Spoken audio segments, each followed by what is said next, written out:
নমস্কার, জবাব চাই বাংলাতে ভারতীয় সময় রাত ৮টায় আমি এই মুহূর্তে অনুষ্ঠান শুরু করছি। ভারতীয় সময় রাত ৯টার মধ্যে যদি এই নাবালক, এই বাবুসোনা, যে বাবুসোনার নাম মেহফুজ আলম, সে মেহফুজ আলম যে আবার মোহাম্মদ ইউনুস অর্থাৎ মেরুদণ্ডহীন মোহাম্মদ ইউনুস তার আবার উপদেষ্টা, মানে উপদেষ্টার উপদেষ্টা যে মেহফুজ আলম, সে যদি পদত্যাগ না করে বা সে যদি ক্ষমা না চায়, তাহলে বোধহয় রাত ৯টার মধ্যে আমাদের এই আওয়াজটা তোলা উচিত যে ভারত সরকার আর কিসের অপেক্ষা করছে।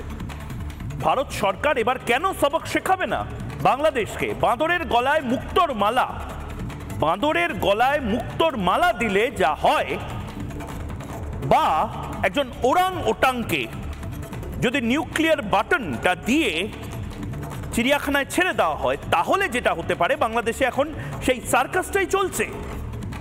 বাংলাদেশের একজন উপদেষ্টা, সে আবার সবচেয়ে টপ লেভেলের উপদেষ্টা, মানে নন স্টেট প্লেয়ার্স কেউ নয়, ওই যারা প্রাক্তন সেনাকর্তা, প্রাক্তন পুলিশ কর্তা, এরা কেউ নয়, একেবারে উপদেষ্টা অর্থাৎ বাংলাদেশ সরকার। সে বাংলাদেশ সরকারের উপদেষ্টা বলছে ভারতকে টুকরো করতে হবে, ভারতের বাংলা, ত্রিপুরা, অসমের এই অংশগুলো নিয়ে বৃহত্তর বাংলাদেশ তৈরি করতে হবে। অর্থাৎ মোহাম্মদ ইউনুস এবং তার সরকার ভারতের সার্বভৌমত্ব রক্ষার ক্ষেত্রে দাঁড়িয়ে সবচেয়ে বড় থ্রেট পারসেপশন। এবার থ্রেট পারসেপশন যখন কোনো দেশের ক্ষেত্রে কোনো দেশ বা কোনো সরকার তৈরি হয়, তখন সেই দেশ কি করে? ইসরায়েলের থেকে, রাশিয়ার থেকে, চায়নার থেকে আমরা শিখেছি, আমেরিকার থেকে শিখেছি। আমেরিকা মনে করেছিল ইরাক তাদের জন্য থ্রেট পারসেপশন। আমেরিকাকে টুকরো করার জন্য, ধ্বংস করার জন্য ইরাক থেকে এমন কিছু এলিমেন্ট তারা কাজ করছে। আমি প্রথমে মেহফুজ আলম, যে মেহফুজ আলম মোহাম্মদ ইউনুসের অ্যাডভাইজার শুধু নয়, এই যে জঙ্গিবাদ বা নৈরাজ্য, সেই নৈরাজ্য সৃষ্টিকারী যে জুলাইয়ের মুভমেন্ট, সেই মুভমেন্টের অন্যতম মাথা, মেটিকুলাসলি ডিজাইন প্লট বলেছিল মোহাম্মদ ইউনুস। মোহাম্মদ ইউনুস দায় নেবে?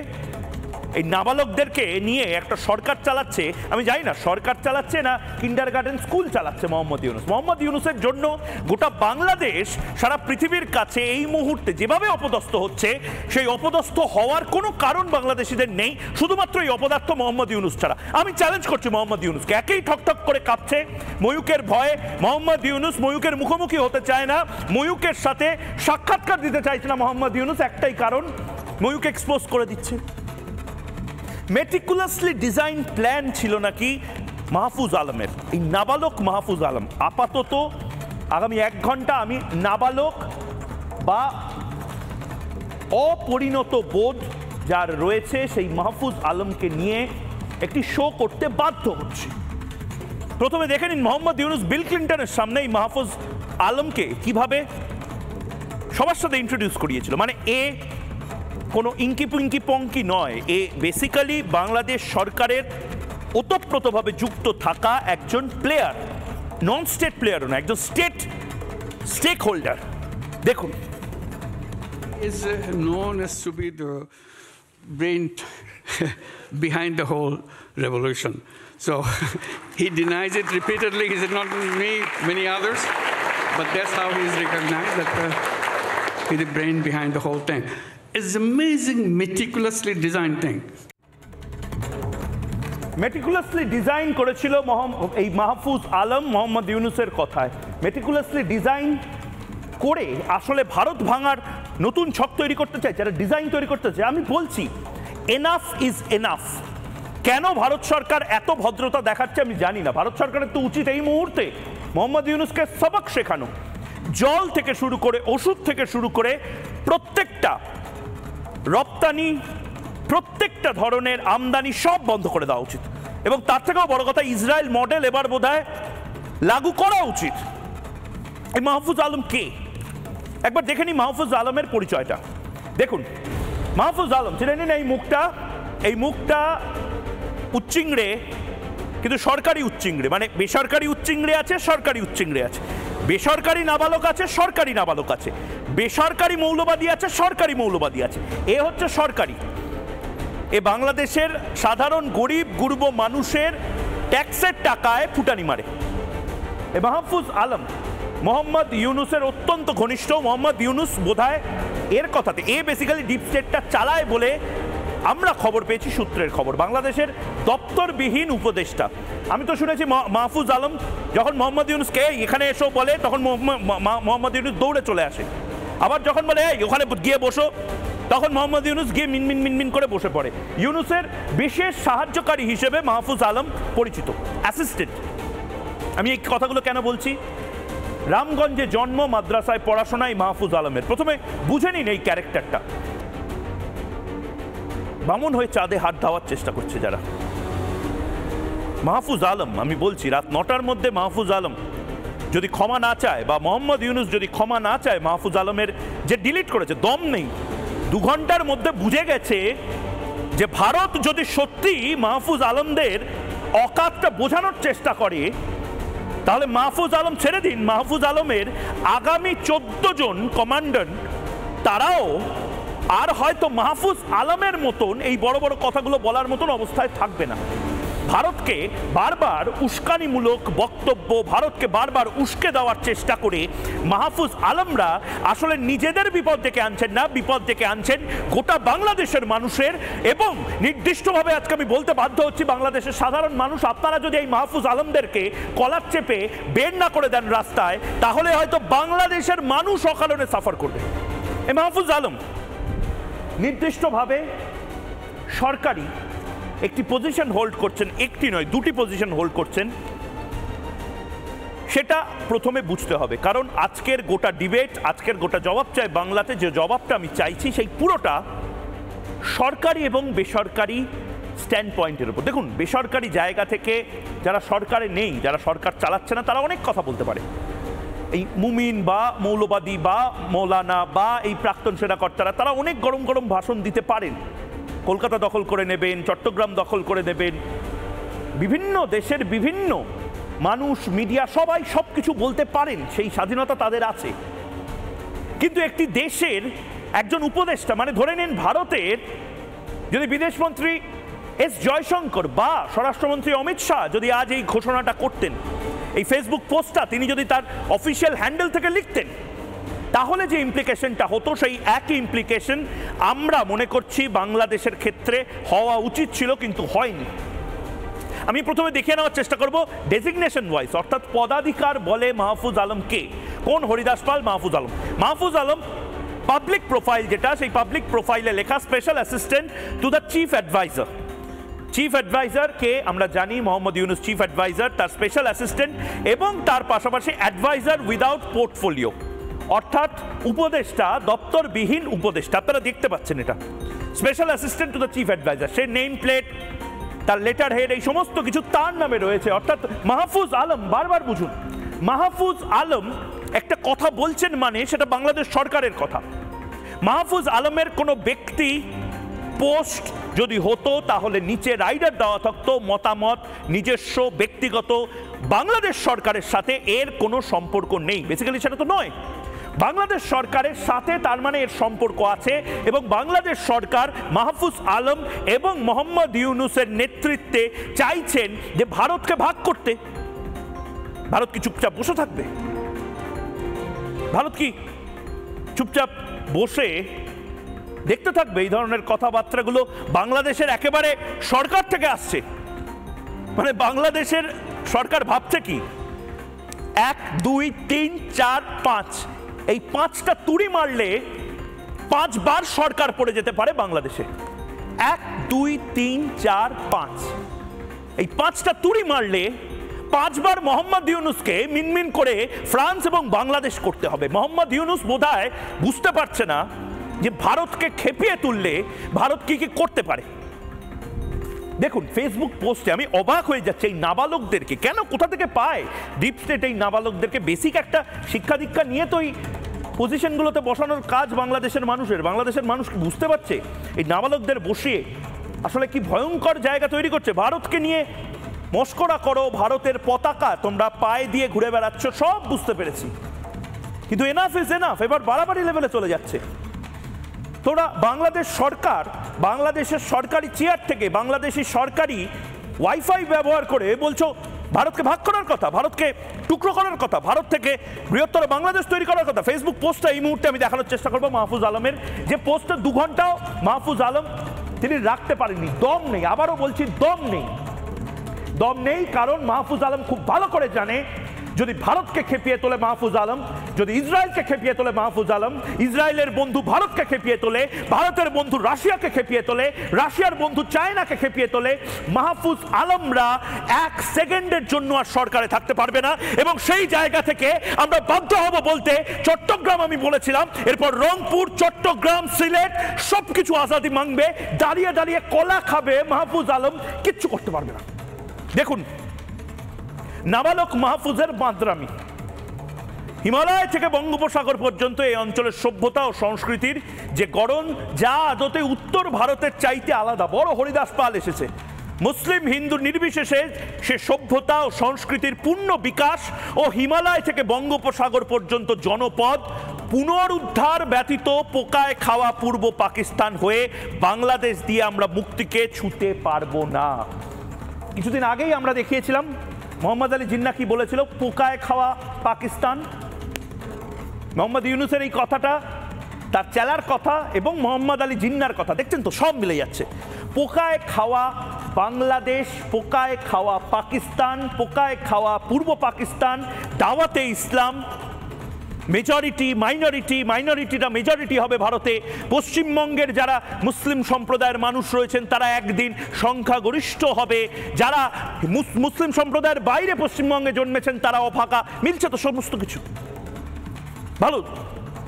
ভারত একটা ঘেরাও ও ঘেটো কর্মসূচি নিয়েছে 47-এ হিন্দু মৌলবাদী ও কুলিনদের বাংলা বিরোধী থেকে এ পোকায় খাওয়া খণ্ড বাংলাদেশের জন্ম। পোকায় খাওয়া খণ্ড অর্থাৎ মত ইটেন পাকিস্তান, এটা মোহাম্মদ আলী জিন্নাহ বলেছিল। এই একই ভাষায় এই মাহফুজ আলমরা বলছে। এবং আমি বাধ্য হচ্ছি আজকে বলতে, কিছু চাচাজানদের চেলা এই পশ্চিমবঙ্গে কিছু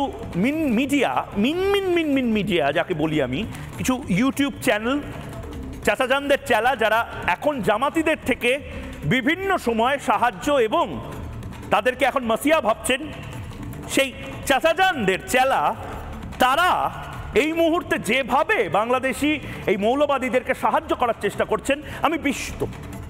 এদেরকে আপনারা আইডেন্টিফাই করুন। ভারতে বসে তারা বামপন্থী, তারা মুক্তমনা বুদ্ধিজীবী সেজে ভারতকে যেভাবে ক্ষতবিক্ষত করার চেষ্টা করছে, এবং ঠিক সেই জায়গা থেকে আমরা বলছি নতুন ভূগোল বন্দোবস্ত লাগবে। ভয়ঙ্কর কথা বলছে। কে বলছে? মাহফুজ আলম। এই বাঁদরামি মাহফুজ আলমের। মাহফুজ আলম কিন্তু উপদেষ্টা, বাংলাদেশ সরকারের উপদেষ্টা। এবার পরিষ্কার করতে হবে, বাংলাদেশ সরকার এই স্টেটমেন্ট দিয়েছে এবং সেটা ডিলিট করে দিয়েছে যদিও, কিন্তু ডিলিট করার পরেও এই স্টেটমেন্ট এখন বাংলাদেশিদের ওয়ালে ওয়ালে ফেসবুক ইউটিউবে ঘুরে বেড়াচ্ছে। পরিষ্কার করতে হবে মাহফুজ আলম কি বলেছেন। একবার দেখে নি কি এমন বলেছেন মাহফুজ আলম যার জন্য ভারত সরকার এই মুহূর্তে চরমতম অ্যাকশন নিলেও বাংলাদেশ কিছু বলতে পারবে না, ইউনাইটেড নেশনস কিছু বলতে পারবে না, রাষ্ট্রসংঘের কোনো আংচাং কেউ কিছু বলতে পারবে না। কারণ এই মুহূর্তে মাহফুজ আলম বাংলাদেশ সরকারের উপদেষ্টা, তার যে অশিক্ষার ছাপ, সেই অশিক্ষার ছাপ নিয়ে একটা কথা যদি সারা বিশ্বের কেউ বলে, ইসরায়েলি দাওয়াই শুরু হবে। নতুন ভূগোল বন্দোবস্ত লাগবে। ভারতকে ভেঙে নতুন ভূগোল তুমি বানাবে? তুমি কোন হরিদাস পাল? ইসরায়েলের দাওয়াই আমি বলছি। প্রধানমন্ত্রী নরেন্দ্র মোদী কেন এখনো ইসরায়েলের এই দাওয়াইটা দিচ্ছেন না? ভারতের খণ্ডিত ভূমি। আমি জানি না কেন ভারত এখনো এই সার্জিক্যাল স্ট্রাইক যেটা পাকিস্তানে করা হয়েছিল এই মৌলবাদীদেরকে নিকেশ করতে, পোকায় কাটা দেশ পেয়েছি, আস্পর্ধা হয় কি করে বলার। মোহাম্মদ আলী জিন্নাহর ভাষাতে এই বাংলাদেশ বলছে এর পরে আর কবে বাংলাদেশ পাকিস্তান এক হয়ে হিন্দুদের বিরুদ্ধে লড়াই করার জেহাদের ডাক দিচ্ছে, বাংলা অসম ত্রিপুরা ভাগ করার ডাক দিচ্ছে। কবে ভারতবর্ষ ইসরায়েলের ওই টেকনিক ব্যবহার করবে? আজ থেকে, কাল থেকে? মাহফুজ আলম মানে সাধারণ আংচাং চোংচাং কেউ নয়। মাহফুজ আলম মানে আসলে বাংলাদেশ সরকার। এরা বাংলাদেশ সরকারের কথা, প্রয়োজনে বৃহত্তর বাংলাদেশ তৈরি করার ডাক দিচ্ছে মাহফুজ আলম। মাহফুজ আলম মানে বাংলাদেশ তৈরি করার ডাক দিচ্ছে। ৭১ ও ২৪-এর স্লোগান মিথ্যে হয়ে যাবে। এটা বাংলাদেশ বলছে, বাংলাদেশের সরকার বলছে। বাংলাদেশের সরকার এই কথাটা বলার পরেও এখন অবধি বিদেশ মন্ত্রক বা বাংলাদেশের প্রেস সেক্রেটারি থেকে একটা কথা, একটা ভাষ্য আমরা শুনিনি। এরপরেও যদি ভারতবর্ষ চুপচাপ থাকে, বুঝতে হবে ভারতবর্ষ এই মুহূর্তে অত্যন্ত রিস্ট্রেন দেখানো, ধৈর্য দেখানোর কাজটা এখনো করে যাচ্ছে। কেন করছে? হিন্দুদেরকে মারছে, এত হিন্দু ঘর ছাড়া। ভারত সরকার প্রধানমন্ত্রী নরেন্দ্র মোদীর নেতৃত্বে ঘর মে ঘুসকে মারনের জন্য, অর্থাৎ ঘরে ঢুকে মারার জন্য বিখ্যাত, যে ভারত সরকারের সাথে ইসরায়েলের এত ভালো সম্পর্ক, যে ভারতের সাথে এই মুহূর্তে ভ্লাদিমির পুতিন, রাশিয়ার এত ভালো সম্পর্ক, ভারত এবং চায়না এই মুহূর্তে ভয়ঙ্কর বড় বড় কিছু পদক্ষেপ নিয়েছে, যেগুলো আগামী 10 মিনিট আমরা ব্রেক করব। এই সমস্ত কিছুর পরেও ভারত কেন চুপ করে বসে থাকবে? বাংলাদেশের কিছু উচ্চিংড়ে তারা সরকারে বসেছে এই ধরনের ডায়লগ দেওয়ার জন্য। আজ নয় তো কবে? আজ রাতেই মেগা অ্যাকশন নয় তো কবে? আজ রাতেই হাসিমারা এয়ারবেস থেকে বা অন্যান্য এয়ারবেস থেকে নতুন কোনো ব্রেকিং নিউজ আসার খবর নয় তো কবে? আমি আবারও বলছি, আমি এতটা অ্যাগ্রেসিভলি এই কথাগুলো বলতাম না। আমি আবারও বলছি, নির্দিষ্টভাবে এই ছেলেটি, এই অ্যাডভাইজার, সেই কথাটা বলেছে, মানে এটা বাংলাদেশ সরকারের কথা। ভাবুন তো, এই কথাটা যদি যোগী আদিত্যনাথ বলতো ভারতের, এই কথাটা যদি অমিত শাহ বলতো, এই কথাটা যদি এস জয়শঙ্করের ফেসবুক পোস্ট থেকে আসতো, গোটা পৃথিবীর বিভিন্ন দেশের রাষ্ট্রনেতারা টুইট করতে লেগে যেত, ইউনাইটেড নেশনস, হায় রে আমার কি হলো, ওয়ে রে আমার কি হলো। রাষ্ট্রসংঘের 5টা প্রতিনিধি দল এই মুহূর্তে কাশ্মীর থেকে কন্যাকুমারী ঘুরে বেড়াতো, এ বাবা এরকম কিছু বলো না বাবা, তোমরা এ কি বলছো? আরে বলতে হচ্ছে স্যার। আমি একজন মৌলবাদী, একজন কট্টরপন্থী, তার বাইক চালানোর জন্য বলবো, এবং তারপরে বলবো তার বাইক এবং এই মাহফুজ আলমের বাইকের মধ্যে বেসিক ফারাকটা কোথায়। প্রথমে শুনি, এই মামুনাল হক, কট্টরপন্থী মামুনাল হক, সেও বলেছে 7 সিস্টার নিয়ে নেবে। উচ্চিংড়ে তারা, কিন্তু বেসরকারি উচ্চিংড়ে। শুনুন। বলতে শুধু হিন্দুস্তান নয়, বরং আরব থেকে এই পূর্ব অঞ্চলে যে অঞ্চলগুলো রয়েছে, যেমন বসরা ইত্যাদি, এই সকল এলাকার বিভিন্ন যুদ্ধকে বোঝানো হয়েছে, যেগুলো ইসলামের সোনালী যুগে সম্পন্ন হয়েছে। তৃতীয় মতামতটি হলো যে না, এই যুদ্ধটি এখনো সংগঠিত হয়নি, এই যুদ্ধটি সামনে হবে। এবং কোন একটি বর্ণনার মধ্যে এমন রয়েছে, হযরত ইমাম মাহদী এবং ঈসা আলাইহিস সালাতু ওয়াস সালামের সময়ে এই চূড়ান্ত সিদ্ধান্তকারী যুদ্ধটি সংগঠিত হবে। তবে আমরা সবগুলোর আলোকে বলতে চাই যে গজওয়াতুল হিন্দ এটি রাসূল সাল্লাল্লাহু আলাইহি ওয়াসাল্লামের ভবিষ্যৎবাণীর একটি যুদ্ধ। এর কিছু অংশ হয়ে গেছে, আরও ভবিষ্যতেও হতে পারে। এই সবগুলোই আল্লাহ রাসূল সাল্লাল্লাহু আলাইহি ওয়াসাল্লামের বর্ণিত গজওয়াতুল হিন্দের যে ফজিলত এবং তার যে ভবিষ্যৎবাণী, সেই অন্তর্ভুক্ত হবে।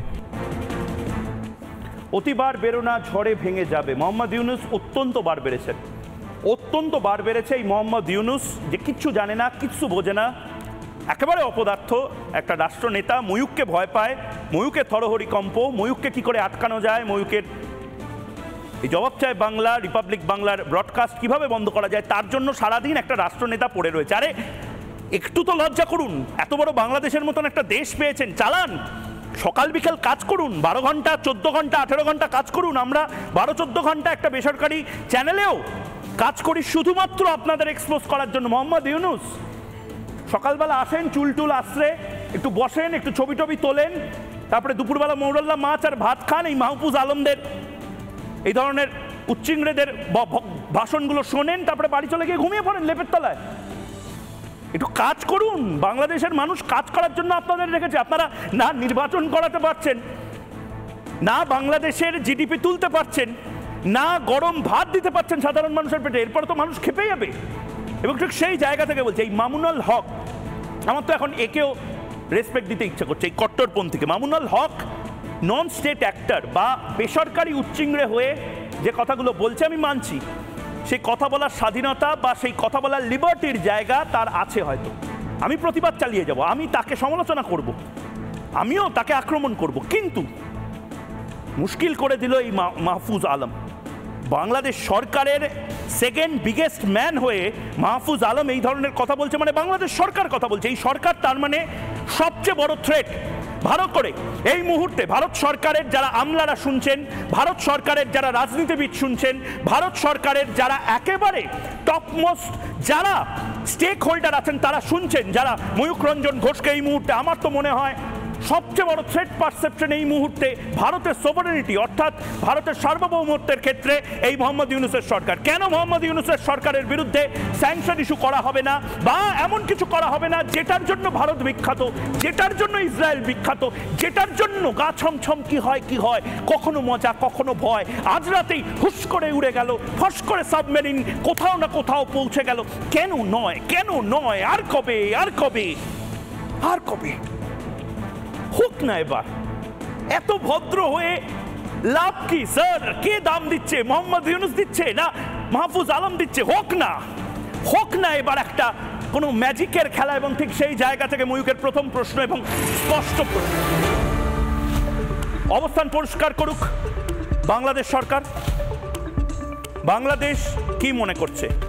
মাহফুজ আলমের এই স্টেটমেন্ট যেটা ভাইরাল হয়েছে সেটা নিয়ে বাংলাদেশের কি বক্তব্য? অনেক হয়েছে, নো বুলশিটিং, স্ট্রেট ফরওয়ার্ড, চোখে চোখ রেখে উত্তর দিক। দ্বিতীয় প্রশ্ন, এই মুহূর্তে দ্বিতীয় প্রশ্ন, মাহফুজকে সরাবে মোহাম্মদ ইউনূস? আমি তো টাইম বেঁধে দিলাম, রাত 9টা। জবাব চায় বাংলা যখন শেষ হবে, মোহাম্মদ ইউনূস যখন জবাব চায় বাংলা দেখে উঠবে, জবাব চায় বাংলা শেষ হওয়ার পরে মোহাম্মদ ইউনূস, আমি খবর পেয়ে যাব মোহাম্মদ ইউনূসের টেবিলে যদি মাহফুজ আলমের রেজিগনেশন লেটার আসে বা মোহাম্মদ ইউনূস যদি তাকে সরিয়ে দেয়, আমি খবর পেয়ে যাব, ব্রেক করব সেই খবর। কিন্তু অবস্থান স্পষ্ট করুক বাংলাদেশ সরকার। যারা বড় বড় লেকচার মারে, বাংলাদেশ সরকার, তাদের বিদেশ সচিব, তাদের বিদেশ উপদেষ্টা, তাদের উপদেষ্টা মণ্ডলী, যদি আপনারা মনে করেন ভারত একটা ছোট্ট গ্রামের মতন একটি দেশ, ভুল করছেন। যদি আপনাদের মনে হয় এনাফ সোশ্যাল মিডিয়াতে যে ধরনের লেখালেখি লড়াই হচ্ছে এটা আলাদা বিষয়। আর এই মুহূর্তে আপনাদের দেশের উপদেষ্টা, second biggest man Mahfuz Alam, সে যেই কাজটা করছে সেইটাতে যদি আপনাদের সম্মতি থাকে, যেটাকে বলা হয় নীরবতাই সম্মতির লক্ষণ, তাহলে বুঝতে হবে ভারতবর্ষ, তাহলে বুঝে যাবে ভারতবর্ষের স্টেট প্লেয়ার্সরা, তার মানে বুঝে যাবে যে ভারতের সবচেয়ে বড় শত্রুর নাম এই মুহূর্তে বাংলাদেশের অভ্যন্তরীণ সরকার বা অন্তর্বর্তীকালীন সরকার। সেটাই কি? অবস্থান স্পষ্ট করুক। কাদের কাছে আমি জানতে চাইছি আজকে রাত 9টার মধ্যে অবস্থান স্পষ্ট করুন। দরকার হলে আমি লাইভ আপনাদেরকে দেখাবো, আপনাদের সাথে কথা বলবো, কিন্তু মোহাম্মদ ইউনূস অবস্থান স্পষ্ট করুন। Which side are you on? আপনারা সন্ত্রাসের পক্ষে? আপনারা অসম, বাংলা, বিহার, ত্রিপুরা, ঝাড়খণ্ড এই সমস্ত কিছু দখলের পক্ষে? মাহফুজ আলম যে কথাটা বলেছে নতুনভাবে ভূখণ্ড তৈরি, তার পক্ষে মোহাম্মদ ইউনূস? কথা হবে, রাষ্ট্রসংঘে কথা হোক। তৌহিদ হোসেন পররাষ্ট্র উপদেষ্টা বাংলাদেশ, এস জয়শঙ্করের সঙ্গে যখন কথা বলছিলেন তখন কি আপনি এই মত প্রকাশ করেছিলেন? যদি না করে থাকেন, মাহফুজ আলমকে কেন আপনারা সতর্ক করেননি? কেন প্রকাশ্য রাস্তায় মাহফুজ আলমকে আপনারা ভৎসনা করে বলেননি গেট আউট অফ হিয়ার? কেন বলেননি? শফিকুল আলম প্রেস সচিব এত কথা বলেন, আমরা আপনার কথা বারবার শুনিয়েছি। শফিকুল ভাই, আপনি একটা সময় সাংবাদিক ছিলেন, আপনি জানেন আপনি সাংবাদিক হয়ে আমাকে আক্রমণ করতে পারেন, আমি সাংবাদিক হয়ে আপনাকে আক্রমণ করতে পারি, কিন্তু Shafiqul Alam, Mahfuz is not a non state actor, অর্থাৎ মাহফুজ কোনো বেসরকারি উচ্চিংড়ে নয়। লামিয়া মোর্শেদ ম্যাডাম, বাংলাদেশের উপদেষ্টা, আপনাকে বলছি আপনাদের অবস্থান স্পষ্ট করুন, এবং স্পষ্ট যদি না করেন তাহলে আমাদের এবার কিছু কিছু দাবি করতে হবে। সে ম্যাপটা এবার আমাদের দেখাতে হবে। এবং আমি নন স্টেট অ্যাক্টর বা নন স্টেট পার্সন, আমি বেসরকারি চ্যানেলের বেসরকারি মানুষ, কিন্তু আমি মানুষের কণ্ঠস্বর। আমি ভারত এবং বাংলাদেশের সেই সমস্ত সাধারণ খেটে খাওয়া মানুষের কণ্ঠস্বর। আমি রেগে যাচ্ছি, বাংলাদেশের মানুষ রেগে যাচ্ছেন এই অপদার্থ মোহাম্মদ ইউনূসকে তাদেরকে মাথায় বসে জো হুজুর করতে হচ্ছে বলে। বাংলাদেশের মানুষ কি ভালো আছে মনে হচ্ছে? মাহফুজ আলম কি জানে না যে বাংলাদেশের মানুষ যে কোনো দিন খেপে যেতে পারে, মাহফুজ আলম সহ এই মোহাম্মদ ইউনূসকে শিকড় থেকে উপড়ে ফেলে দিতে পারে? আমি আজ ভারতের মানুষের হয়ে এই কথা বলছি। যদি মাহফুজ আলমরা এই কথাগুলোই বলে যায় তাহলে তো এবার প্রতিদিন প্রতি মুহূর্তে আমাদের এই দাবিটা তুলতে হবে। কেন হাতছাড়া হবে না? এটা তো বাস্তব। আমাদের দেশে কোনো অংশ হাতছাড়া হওয়ার মতন কোনো পজিশন নেই। কিন্তু বাংলাদেশে একদিকে আরাকান, দেখুন টেকনাফ, আরাকান সেনা টেকনাফ দখল করে নেবে, বান্দারবান দখল করে নেবে, সেন্ট মার্টিনসে একই আমেরিকান ডিপ স্টেটের চোখ আছে। এগুলো কিন্তু বাস্তব। এগুলো নিয়ে এবার প্রতিদিন আবার আমরা বলবো, আমি তো ভাই প্রতিদিন বলবো, মোহাম্মদ ইউনূস যতক্ষণ না হাত জোড় করে ক্ষমা চাইছে, ভারতকে ভাগ করার এই চক্রান্ত বাংলাদেশ সরকার কেন করেছে তার জন্য যতক্ষণ না ক্ষমা চাইছে, আমি তো বারবার বলবো বান্দারবান ভেঙে যেতে পারে, টেকনাফ ভেঙে যেতে পারে, সেন্ট মার্টিনস আমেরিকার হয়ে যেতে পারে, চট্টগ্রাম আলাদা দেশ হয়ে যেতে পারে, ফেনী কাট অফ হয়ে যেতে পারে। ফেনীর যে ব্রিজটা, এই ব্রিজটা যদি, এই জায়গাটা যদি বন্ধ হয়ে যায়, এই গোটা চট্টগ্রামটা, বুঝতে পারছেন, এই পুরো জায়গাটা বাংলাদেশ থেকে যদি আলাদা হয়ে যায়, আমি তো বারবার বলছি রংপুরের আবার ওই দিকটায় হচ্ছে চিকেন স্নেক, অর্থাৎ মুরগির গলা, ভারতের মুরগির গলা। সে মুরগির গলা যে কোনো দিন হাতির গলা হয়ে যেতে পারে যদি ভারত চায়। আবারও বলছি, আমার এই কথাগুলো বলার মধ্যে এবং মাহফুজ আলমের কথাগুলো বলার মধ্যে বেসিক পার্থক্য, আমি একজন বেসরকারি, মাহফুজ আলম একজন সরকারি প্রতিনিধি। মাহফুজ আলম যে কথাগুলো বলছেন সেগুলো বাংলাদেশ সরকার বলছে। যারা এই তিনজন এই মুহূর্তে রয়েছেন,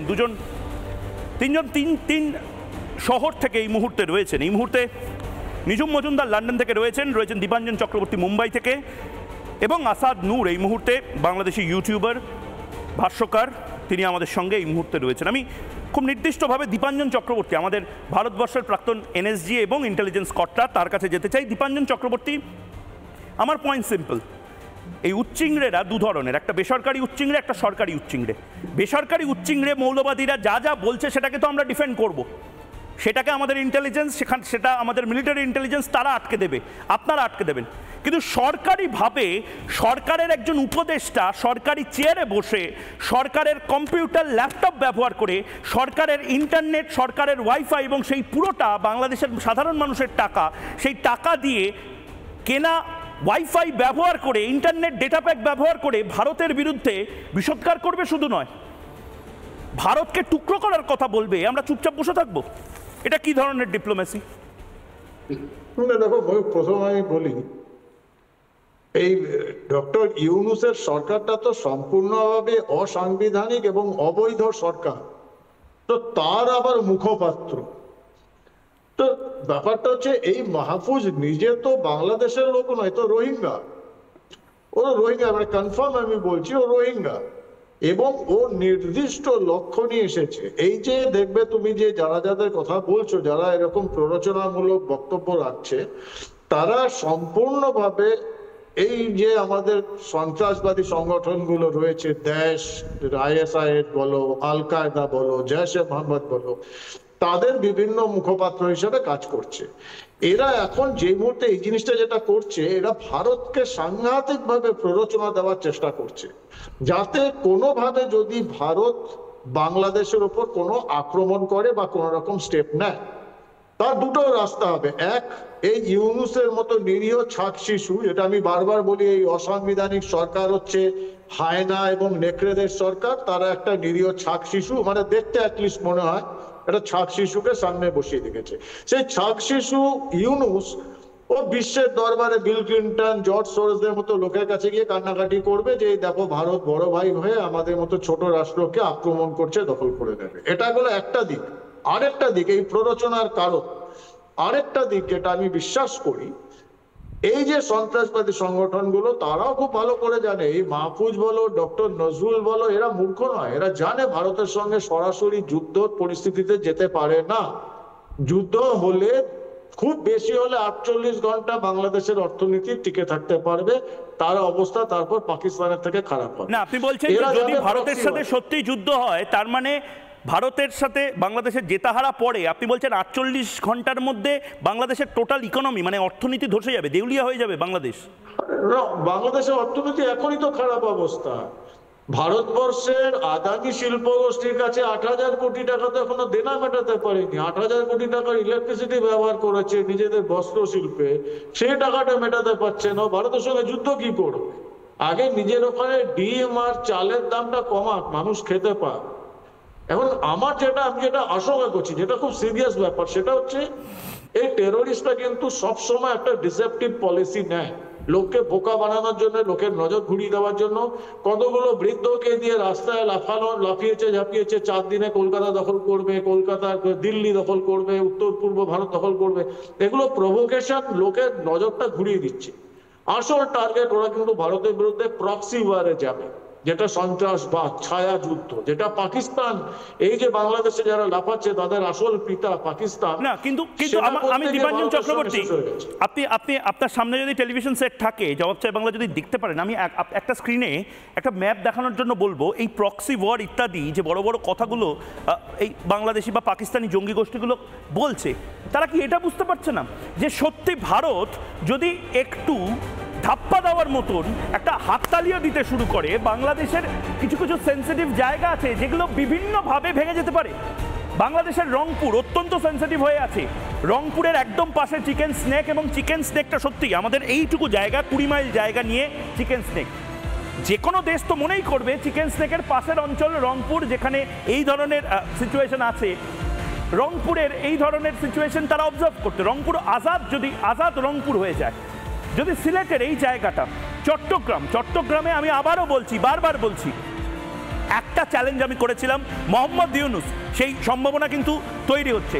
চিটাগং, টেকনাফ, ফেনী, এই সমস্ত জায়গায় যদি আরাকান আর্মি ঢুকে পড়ে বা রোহিঙ্গাদেরকে মেরে ধরে তাড়ানোর জন্য যদি আরাকান সেনা এই যে নাফ নদী সেটা পেরিয়ে বাংলাদেশের ভূখণ্ডে যদি ঢুকে পড়ে, আজ রাতে যদি ঢুকে পড়ে, তাহলে ভারতবর্ষ কেন রংপুরে, যেখানে লাগাতার সন্ত্রাসবাদী জঙ্গিবাদ যেখানে চলছে, রাজশাহী যেখানে লাগাতার ভারত বিরোধী কাজ চলছে, খুলনা যেখানে লাগাতার ভারত বিরোধী কাজ চলছে, যশোর যেখানে এর আগে বহু সন্ত্রাসবাদী তারা ধরা পড়েছিল, কেন ভারত তাহলে প্যারা ড্রপিং করে এই সমস্ত জায়গাতে যে জঙ্গি ঘাঁটিগুলো আছে সেগুলো তছনছ করবে না? এটা বাংলার মানুষ জবাব চাইছে। সার্জিক্যাল স্ট্রাইক মিয়ানমারে হয়েছে, পাকিস্তানে হয়েছে, বাংলাদেশে যদি টুকরো টুকরো অবস্থায় বাংলাদেশের এই মুহূর্তের অর্থনীতি এবং তার পাশাপাশি যদি ল অ্যান্ড অর্ডার থাকে, ভারত নিজেকে বাঁচাতে কেন এই পজিশন নেবে না? কারণ আমি আবারও বলছি, আমি দেখানোর চেষ্টা করছি গজওয়াতুল হিন্দ বা গজওয়ায়ে হিন্দ, এটার যে আতঙ্ক, ফিরহাদ হাকিম হোক বা এই মাহফুজ আলম, ঘরে বাইরে এই একই আতঙ্ক হচ্ছে, এবং সেই ছবি একমাত্র রিপাবলিক বাংলায়। দেখুন, ভারত হিন্দুদের হোমল্যান্ড হিসেবে পরিচিত, কিন্তু ভারতে এই খোরাসান প্রদেশ অর্থাৎ আইসিস খোরাসানের দীর্ঘদিনের ইচ্ছা ভারতকে এই গজওয়াতুল হিন্দের অন্যতম এপিসেন্টার করতে, একদিকে আফগানিস্তান পাকিস্তান থেকে, অন্যদিকে বাংলাদেশ থেকে ক্রমাগত যদি চাপ আসতে থাকে, মৌলবাদীদের চাপ, ভারতবর্ষ কি চুপচাপ বসে থাকবে? ভারতবর্ষ কি ইসরায়েলকে বলবে না? ভারতের এত ভালো বন্ধু রাশিয়া, তাদেরকে বলবে না যে ভাই আমাদের দেশ আমরা ধরে রাখতে পারছি না, মৌলবাদীরা আমাদের হাইজ্যাক করে নিয়েছে, আমাদের র্যানসাম, আমাদের মাথায় বন্দুক ঠেকিয়ে নিয়েছে? ভারতের যদি সামান্যতম কিছু হয়, ইসরায়েল মনে হচ্ছে চুপচাপ বসে থাকবে, রাশিয়া মনে হচ্ছে চুপচাপ বসে থাকবে। আমি কেন বারবার বলছি ইসরায়েলের টেকনিক বা ফর্মুলা এই মুহূর্তে 1% হলেও এই মুহূর্তে ভারত সরকারের ব্যবহার করার প্রয়োজন, বা যোগী আদিত্যনাথকে এই মুহূর্তে একটা নির্দিষ্ট বুলডোজার পলিসি বাংলাদেশে অ্যাডপ্ট করার দায়িত্ব ফ্রি হ্যান্ড দেওয়ার প্রয়োজন। আমি এটা একদিকে ভারত, অন্যদিকে ইসরায়েলের ম্যাপ আমি দেখানোর জন্য বলবো। দেখুন, ইসরায়েলের একই অবস্থা, এটা সারা পৃথিবীর নিয়ম, যুগ যুগান্তর ধরে নিয়ম। যখন ইসরায়েলে, এই যে ইসরায়েলের একটি অংশ প্যালেস্তাইন, ওয়েস্ট ব্যাংক রয়েছে, এই যে প্যালেস্তাইন, গাজা স্ট্রিপ যেখানে লাগাতার জঙ্গিবাদ চলছে, এবং তার পাশে যে অন্যান্য দেশগুলো, সেই প্রত্যেকটা দেশ থেকে আক্রমণ হচ্ছে ইসরায়েলে। ইসরায়েল এই মুহূর্তে নিজেকে বাঁচানোর জন্য বারবার অ্যান্টি টেরর অপারেশন করেছে, বারবার, কখনো ইরান, কখনো লেবানন, ওপর দিকে লেবানন, কখনো টার্কিকে ব্যবহার করা হয়েছে, এই সমস্ত কিছু হয়েছে। ইসরায়েল যদি এই চেষ্টাটা করতে পারে, ইসরায়েল নিজেকে বাঁচাতে যদি এটা করতে পারে, ভারত কেন পারবে না? আসাদ দূর, ভারত নিজেকে বাঁচাতে, প্রতিরোধ করতে, ডিফেন্সিভ হতে কেন বাংলাদেশের বিরুদ্ধে অ্যাগ্রেসিভ হবে না? যদি বাংলাদেশের সরকারের পক্ষ থেকে এই ধরনের কথা, স্টেট প্লেয়ারের থেকে এই ধরনের কথা বলা হয়, প্লিজ বলুন। ধন্যবাদ আমাকে যুক্ত করার জন্য। আমি নিশ্চয়ই চাইবো না আমার দেশ গাজার মতো অবস্থা হোক, এবং হামাসের সন্ত্রাসীরা যেটা করেছিল, তারা কি ইসরায়েলের উপর হামলা করেছিল না জেনে? আজকে মাহফুজের কথা বলছেন, এরা কারা আপনি বলছেন যে এরা সরকারি দায়িত্বপ্রাপ্ত এক প্রকার, মানে মন্ত্রীর দায়িত্বে রয়েছেন, সেটা সরকার বৈধ হোক অবৈধ হোক। ইউনূস জানেন না বা এটা পরামর্শ না করে তিনি আপলোড করে ফেলেছেন এমন না, এটা কোনো গুহা থেকে পোস্ট করা কোনো বিষয় না। তিনি জানেন, জেনে শুনে এটা করেছেন, কারণ ওই সূত্র এক জায়গায়, গাজওয়াতুল হিন্দ, তারা ভারত দখল করতে চায়। মামুনুল হক এই কথা আগে বলেছে, এই তো গত 15 ডিসেম্বর বলেছে তুরাগ নদীর তীরে সে রক্তের বন্যা বয়ে দেবে, রক্তে লাল করে ফেলবে জল। আজকে দেখছি সেখানে 4-5 জন নিহত, তবলিগ জামাতের মধ্যে মারামারি করে 100 জনের উপরে আহত। এই ঘটনাগুলো পরিকল্পিত, ভারতে তারা আক্রমণ চালাতে চায়। তো মাহফুজের মতো ব্যক্তিদের, তাদেরকে তো মাস্টারমাইন্ড বলা হচ্ছে, তাদেরকে তো বলতে হবে তাদের অন্য সন্ত্রাসী যে উইংগুলো আছে তাদেরকে অ্যাক্টিভেট করার জন্য। এটা তার পূর্ব পরিকল্পনার অংশ। ভারত এটাকে সিরিয়াসলি নিক। আমি কখনোই চাইবো না ভারত আমাদের দেশে কোনো ধরনের সামরিক হস্তক্ষেপ বা কোনো হস্তক্ষেপ করুক। অবশ্যই ভারতের সার্বভৌমত্ব রক্ষার অধিকার রয়েছে, সেটা করা যেতে পারে। আমি বলবো এই মাহফুজদের মতো জঙ্গিরা, এরা পুরো বাংলাদেশের নেতৃত্ব বা পুরো বাংলাদেশের তারা করেন, তারা ক্যাপচার করে আছে ক্ষমতায়, কিন্তু এটা পুরো বাংলাদেশের মানুষের কথা না। কোনো যুদ্ধ বিগ্রহ বা কোনো উত্তেজনাকর পরিস্থিতি তৈরি হলে সাধারণ মানুষ বিপদে পড়েন। আমি সাধারণ মানুষের বিপদ দেখতে চাই না। আপনাদের বুঝতে হবে এই সন্ত্রাসীদের লালন পালন কারা করছে। আওয়ামী লীগ, এখানে নিঝুম মজুমদার আছেন, তাকে জিজ্ঞেস করবেন। এই যে হাসনাতের কথা বলা হচ্ছেন, হাসনাত আবদুল্লাহ আর ওই মাহফুজের মতো লাফালাফি বেশি করছে। এই হাসনাত আবদুল্লাহকে ছাত্রলীগের ব্যানারে পুনর্বাসিত করা, তাকে অস্ত্র এবং বিভিন্ন ক্ষমতা দিয়ে পুনর্বাসিত করেছে গোলাম রব্বানী, যে এই মুহূর্তে আপনাদের কলকাতায় পালিয়ে আছে। গোলাম রব্বানী সাবেক ছাত্রলীগের জেনারেল সেক্রেটারি, তার প্রোফাইলও সেই ভিডিও আছে। হাসনাত আবদুল্লাহকে, সার্জিসকে তারা কিভাবে করেছে।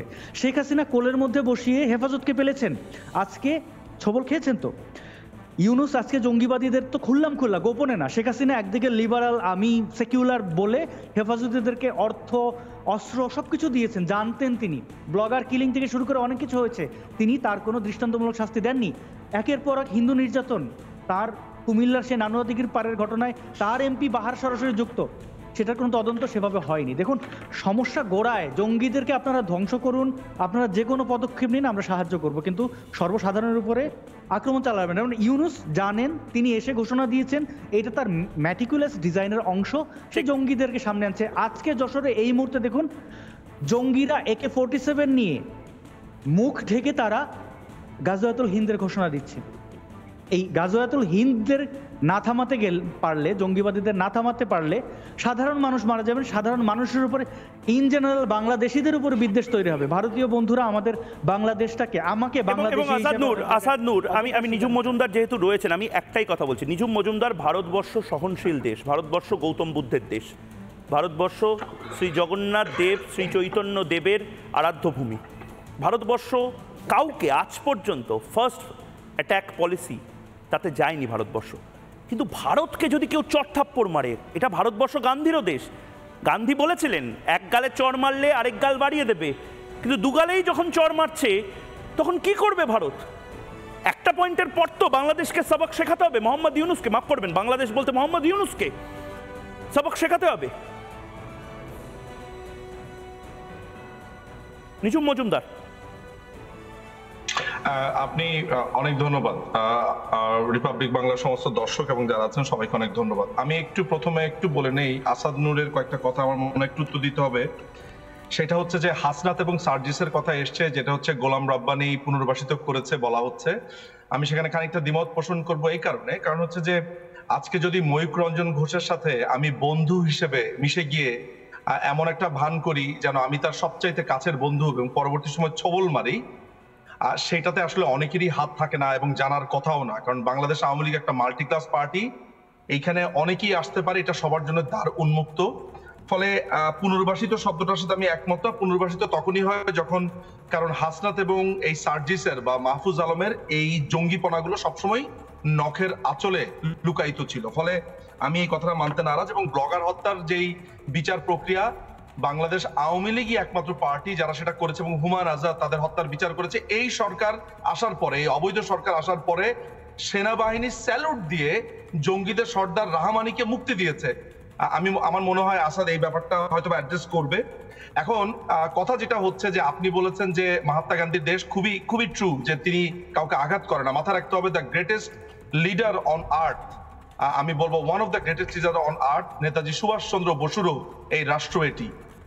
তিনিও দেখিয়ে দিয়েছেন যে শত্রুদেরকে কিভাবে দমন করতে হয়, এবং একই সাথে তিনি এটিও দেখিয়ে দিয়েছেন যে যেটাকে আমরা আজাদি বলি সেটা যে মূলত আজাদি না।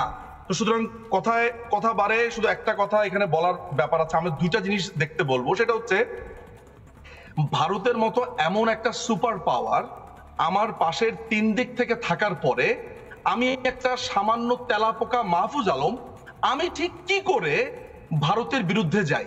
আপনি যদি এই ব্যাপারটা একটু নিজেকে প্রশ্ন করেন তাহলে দেখবেন এখানে ভারত দখল, ভারতকে দখল করবে, ভারতে যাবে, এগুলো হচ্ছে কাতুকুতু দেওয়া। এই জায়গাটাতে আপনি নজর দিবেন না। আপনি নজর দিবেন হচ্ছে যেটা আসাদ শেষে বলল, এই যে আজকে যশোরে আইএস এর জঙ্গি এসে দুজন আপনার রাইফেল নিয়ে দাঁড়িয়ে আছে, তারা বক্তৃতা দিল, আপনি কি এটা নিয়ে আলোচনা করছেন? না, আমি আলোচনা করতে পারছি না। নিজুম মজুমদার, আমার অবাক লাগছে একটাই কারণে বা হাসি পাচ্ছে, আপনি লন্ডনে বসে বা আসাদ লন্ডন, আমেরিকা, জার্মানিতে বসে বা দীপাঞ্জন চক্রবর্তী মুম্বাইতে বসে যে কথাগুলো বলছেন, আমি কিছুতেই কলকাতার সুশীল সমাজকে বোঝাতে পারছি না যে গজওয়াতুল হিন্দ বা গজওয়ায়ে হিন্দ বলে একটা ব্যাপার আছে ভাই, এবং এটার থ্রেট সবচেয়ে বেশি আমাদের ভারতবর্ষে। তারা মনে করছে জয়নগরের মোয়া খাওয়া, সিনেমা দেখা, একটু কবিতা উৎসব শীতকালে করা, আমরা সেফ। নিজুম মজুমদার, ব্যাপারটা হচ্ছে যে ভারতের এই প্রেমিক সাহিত্যিকরা এখনো আশায় বসে আছেন। ঢাকা শেরাটনে যাবেন, সোনারগাঁতে যাবেন, সেখানে মুড়ি আমসত্ত্ব খাবেন, সেখানে মোয়া খাবেন, শীতকালে একটু হালকা গড়াগড়ি খেয়ে আসবেন, ওই ধান্দাতে। সেটা শুধু সে কলকাতার সমস্যা তাও না, আমাদেরও লেখক সাহিত্যিকদেরকে কথা বলতে দেখেছেন। সেদিন দেখলাম যে সিরাজুল ইসলাম চৌধুরী একটু সাহস নিয়ে কথা বলেছে, তাকেই জামাতিরা কি ধমক দিল। আমার প্রায় সময় শেষ নিজুম মজুমদার, কিন্তু একটা কথা আমি বলবো, এটা আমি পুরোপুরি আপনার সাথে মত পোষণ করতে পারলাম না। বাংলাদেশের লেখক, বুদ্ধিজীবী, সাহিত্যিকরা অন্তত বুকে বুলেটটা নিয়েছে এবং তারা একদম পক্ষ নিয়ে বলে, হ্যাঁ আমরা জামাতিদের পক্ষে, আমরা মৌলবাদীদের পক্ষে। কলকাতার বুদ্ধিজীবীরা সেটাও বলে না। দীপাঞ্জন চক্রবর্তী, শেষ 10 সেকেন্ড, এই যে ভয়ঙ্কর ঘরের শত্রু বিভীষণ। না ময়ূক, আমি এই দিক থেকে আমি বলবো, আমি সত্যি সত্যি সন্ত্রাসবাদী সংগঠনগুলোকে ধন্যবাদ জানাই। অ্যাটলিস্ট সম্ভবত আজকে আমাদের পশ্চিমবঙ্গের সাধারণ মানুষ, বুদ্ধিজীবী, তারা একটু হলেও ভয় পেতে শুরু করেছে। এতদিন শুধু ময়ূক, দীপাঞ্জন আর 2-4 মুসলিমেও আমরাই চিৎকার করতাম সন্ত্রাসবাদ নিয়ে, এখন ধীরে ধীরে ভয় পাচ্ছেন, thanks to this terrorist organization. আর ভারতবর্ষের দিকে যদি ক্ষতি করার চেষ্টা করে, এমন অবস্থা করে দেবো এদের কবর দেওয়ার মতো শরীরের টুকরো খুঁজে পাবে না। ওরা চেষ্টা করুক, চ্যালেঞ্জ রইল, ভারতের দিকে নজর দিক। আমাদের ইসরায়েল দরকার নেই, আমাদের রাশিয়া দরকার নেই, ভারত যথেষ্ট শক্ত। পাকিস্তানের সন্ত্রাসবাদীরা এখন গুহার মধ্যে ঢুকে মুক্তি পাচ্ছে না, গুহা থেকে টেনে বার করে আমরা ন্যায় বিচার করছি। সেটার জন্য আমরাও বসে আছি। আমাদের সেনা কারগিলে বলেছিল ইয়ে দিল মাঙ্গে মোর। মাহফুজ আলম বোধহয় তখন বাচ্চা ছিল, এমনিতেই নাবালক, তখন বোধহয় বাচ্চা ছিলেন। ইয়ে দিল মাঙ্গে মোর আসলে কি, সেটা প্রয়োজনে মাহফুজ আলমরা বুঝবে। ভারতকে খেপিও না, বাঘের লেজে পা দিও না, বাঁদরামি করো না। রাত 9টা বাজে, ক্ষমা চেয়ে নাও। একটা ছোট্ট বিরতি।